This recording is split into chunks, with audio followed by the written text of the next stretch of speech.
Okay, yeah, this is how I look after the factory. I did something kind of novel. I actually Googled communism and socialism because apparently people don't like to actually look this stuff up.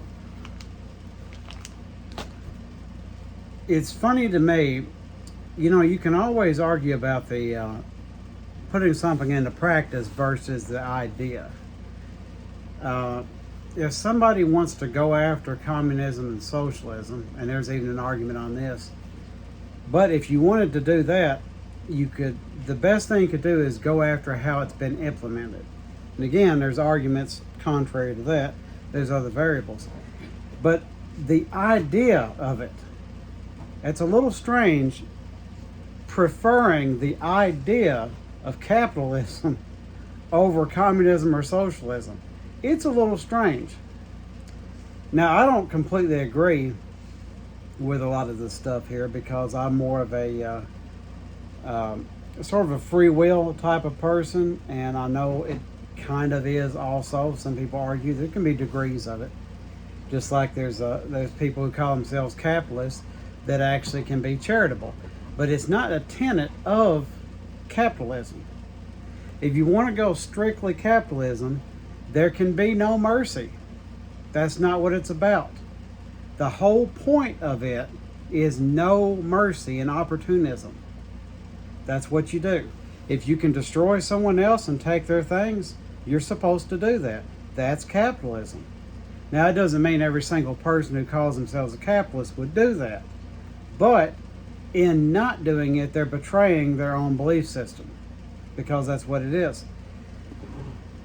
Keep in mind what the tenets of capitalism must be. If you look at communism and socialism, the idea is that everybody has what they need. Now, what is bothering you about that? If you're a capitalist, for sure you would hate that. I mean, if you're a ruthless, 100% capitalist, you're going to hate that. And the reason you're going to hate that is because the tenets, the core foundation of capitalism is people must not get what they need. They must not. That's the whole point of it. It is the opposite of it. These leftist ideologies, in principle, aim to give you what you need. Capitalism aims to keep you from getting what you need. That's not good, folks.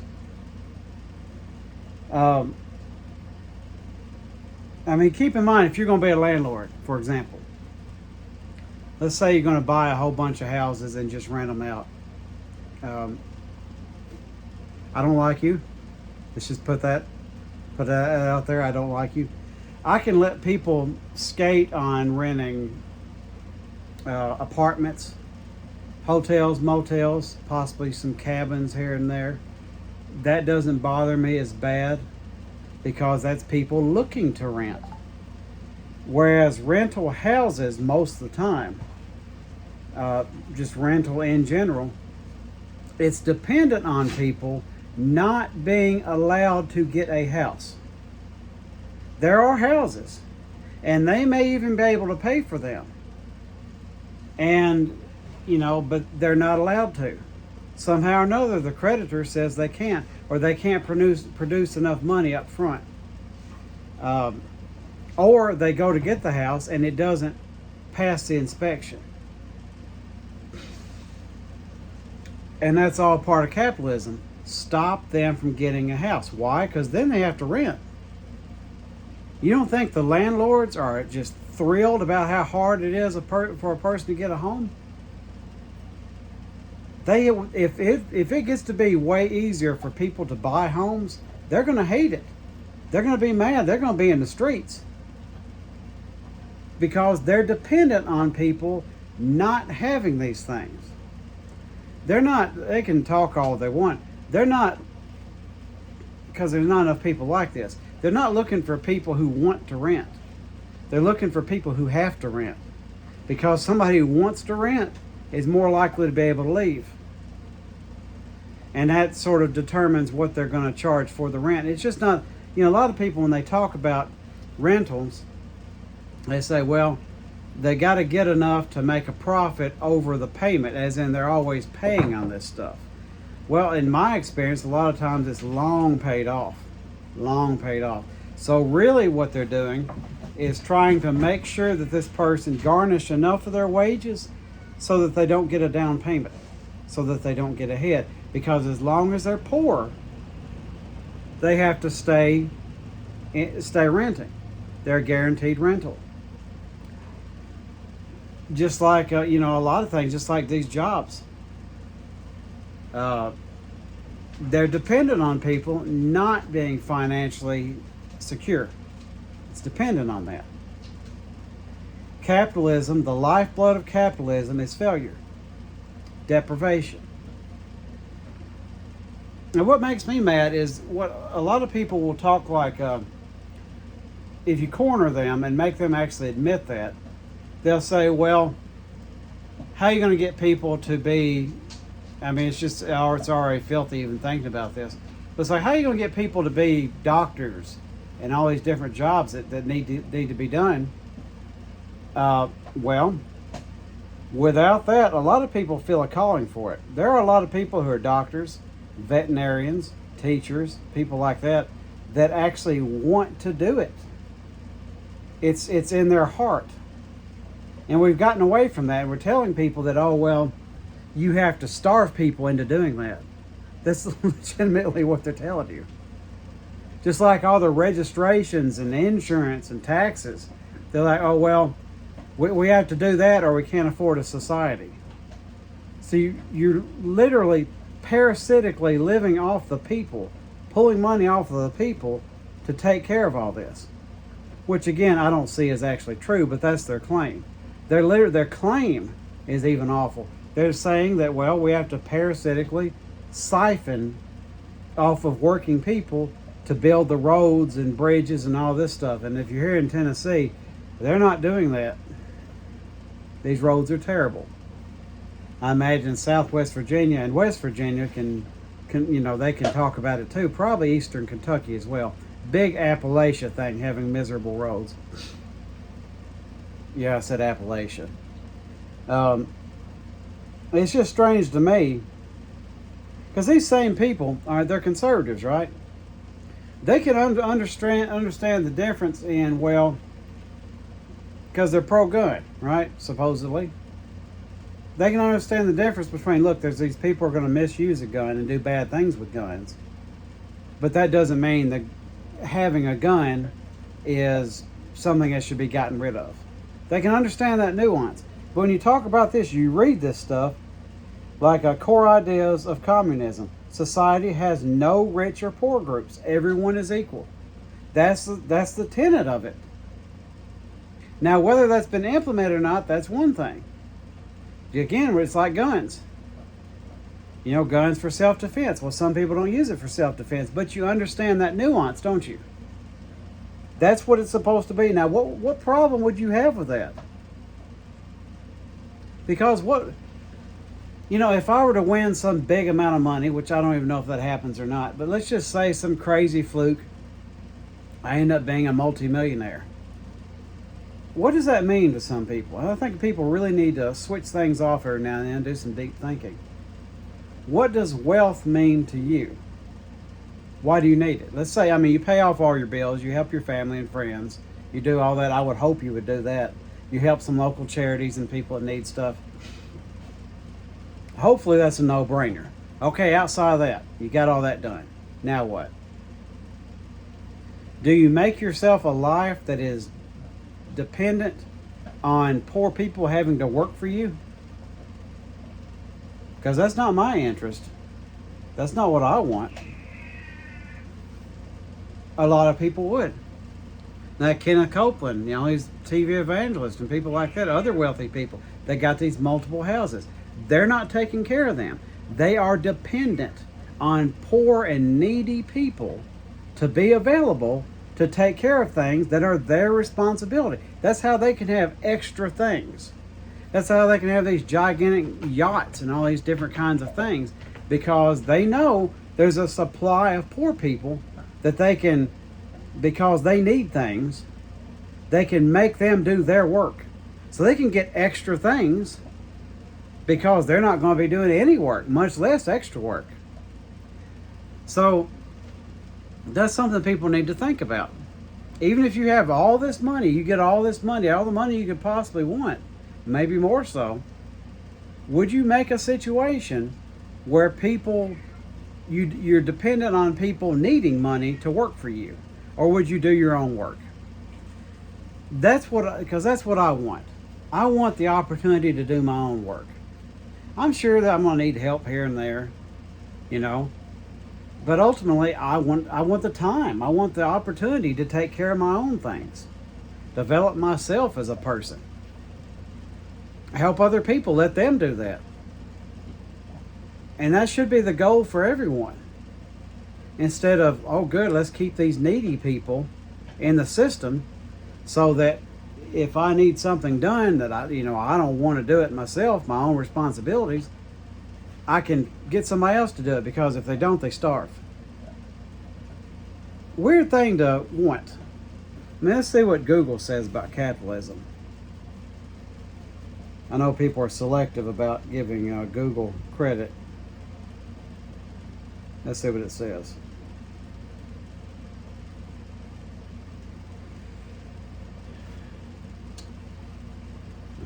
Keep it prosing. Okay, here we go. Private property, individuals and businesses own tools, factories, and land. Free markets, that's a lie. Right away, that's not accurate. That's not accurate. The whole point of capitalism is to eliminate a free market, because that's where you make the most profit. Free market works against capitalism. It might to begin with, but it ultimately has to eat it. Profit motive, people work and invest to make money for themselves. Encourages new ideas, hard work, and a wide choice of goods. Well, that's not true either. Can lead to a big gap between rich and poor, job stress, unfair treatment. Let's see. Most users agree that that workers must sell their labor for a wage to survive, and that's it. It's starvation. That's the whole motive behind capitalism.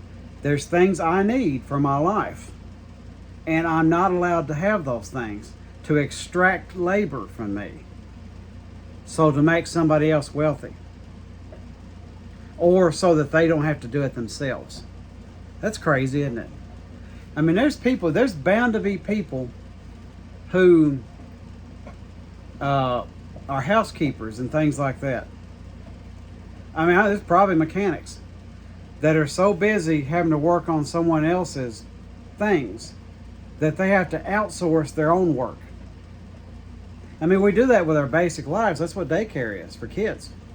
You used to hear about that. I'm old enough to know when, daycare, the word has existed a long time. It's an industry that has existed for a long time, but it wasn't near as big as it is now. Used to be, there was a word called babysitter. That's what you had. Because a lot of times somebody could be there with them. That's something people need to notice too. Look at all the automation, all these things where we have less time. Have you noticed that? Now, I don't know if you go back, I'm just going in my life, 43 and a half years old. In my life, in my work experience, I've noticed places that, there's some places that worked a lot of hours years ago. It hasn't gotten better, let's put it that way. You can't say, oh, well, people used to work more back when I was 16 years old than they do now. That's not true. At best, they work the same. At best. I would argue they work way more.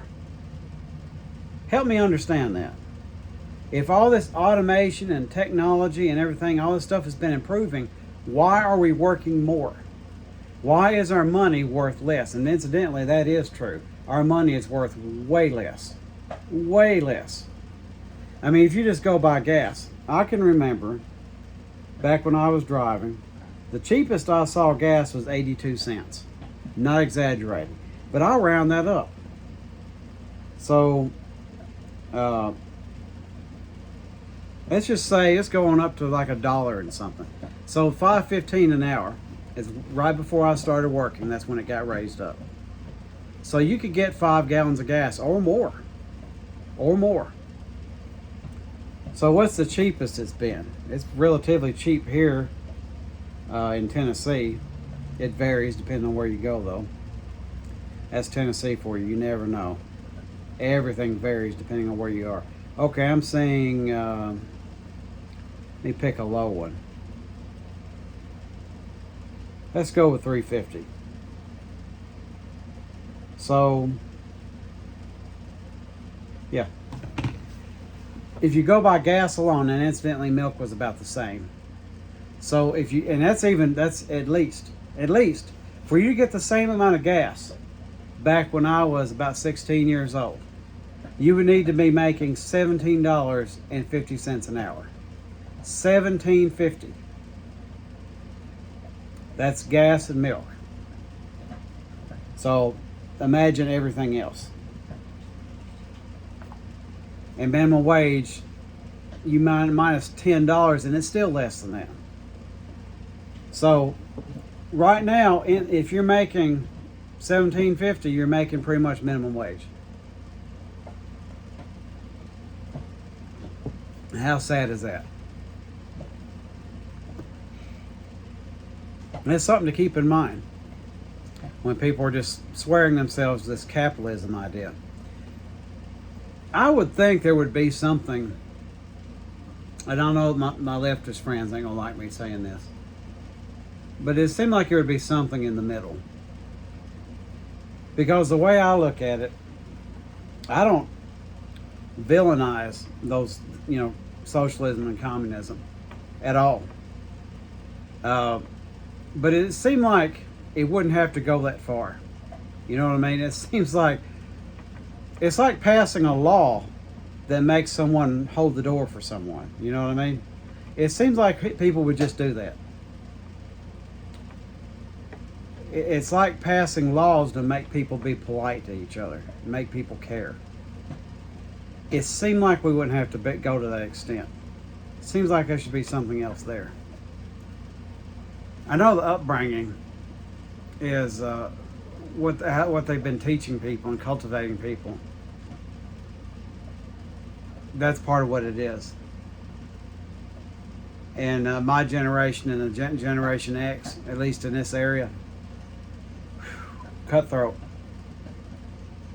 I think the younger generations are a little bit less so. But if you just cared about people, took care of people, if your idea in life would be to, and this is what I try to do, people I encounter day to day, doesn't matter where it is, at the very least, I don't want someone's life being worse for my presence. And if there's any way I can make it better, I should do that. Especially if it's not taking anything from me. I can't fathom that, how people just live with the idea of let's keep people hurting because I need them available. It's kind of, if you're reading these old books, especially, I know there's an incident or two in some Sherlock Holmes stories where some bad guy would have a savage dog. And how was he savage? He didn't feed him enough. And that kept him ready to go, ready to roll any minute. Kept him a little bit starved. And that's kind of what's being done to us. I know it sounds funny, me saying starved, but figuratively speaking.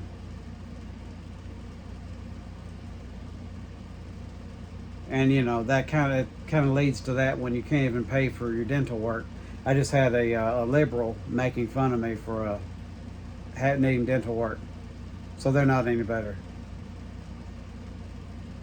See what it is? It's a whole different video. It's something about communism, Civil War, and she wanted to say that all the people marching in the video had a collective 7 teeth or something like that. And I thought that was ridiculous and a dumb thing. It's a whole can of worms. Anytime somebody mentions the Civil War around me, it's stupid the way people talk about it. I need to do yet another video on that, but that's where we are. It's keeping people from having teeth. It's keeping people from medical treatment. And they keep few enough doctors by keeping people who would go to school for that sort of thing out of doing it. And it's not the only reason, but some of the reason that these medical facilities charge so much is because the schooling costs them so much to get where they are. So it just keeps everybody eating each other. That's capitalism for you. It's what kind of like reason why I don't like to recover to it. I like to describe it as I like to refer to it as capital letterism, which is kind of a made-up term, but it describes it well. You got that first letter, and then you got all the lowercase ones. That big letter is dependent on the rest of them being lowercase, because if they're all capital, it has no power. It's not special. If they're all lowercase, it's not special. It needs to keep the other ones lowercase. And that's just an example of what gets done. These people, like I said, and it's parasitic. If you're a landlord, that is parasitic. A lot of wealthy people, a lot of corporations are parasitic. And you could argue that the workers themselves, and that includes me, we kind of function as sort of a parasite. How pitiful is it that we pretty much go in like, work me please, so that you can make money to survive. It is kind of like that. Instead of just begging for the money, you're offering servitude to get the money. But it's kind of, I won't say emasculating. It's, I don't know, I'm trying to think of a unisex word, and it'd slip on mine at the moment, but that's what it is. We're all sort of living off of each other instead of living together and being independent and taking care of ourselves and helping each other. We're living off of each other. We're stuck in this dog-eat-dog situation. Doesn't have to be that way, folks. And I don't necessarily think you got to have these extremes here, but we got to have something. And the being terrified of socialism and communism is nuts. It's nuts. All the harm that's being done is capitalism. And like around here, these people wanting to build these quarries and all that, that's capitalism. That's what that is. These data centers, that's part of capitalism. These surveillance, flock and all that, like these cameras, that's capitalism. That's what it is. If you don't like it, I don't blame you, but quit swearing yourself to that and hating all this other stuff. That's what you accuse socialism and communism being. That big brother thing where they're always watching you and controlling everything and owning everything. And keep in mind, Trump is pro-eminent domain, so he can take your land from you. He likes it. He's enthusiastic about it. You can find a clip of him talking about it. He loves it. And that's where we're headed, because you keep swearing on to capitalism. You need to fight against it. If you don't want to be a communist or a socialist, whatever, fine. I think you should educate yourself on it, so it can quit being the boogeyman. But capitalism's got to go. It does. The system we have now has got to go. If you don't want that, that's fine. We'll talk about that. That's another conversation. The conversation now is the system we got's got to go. It does. Just the way it is, folks.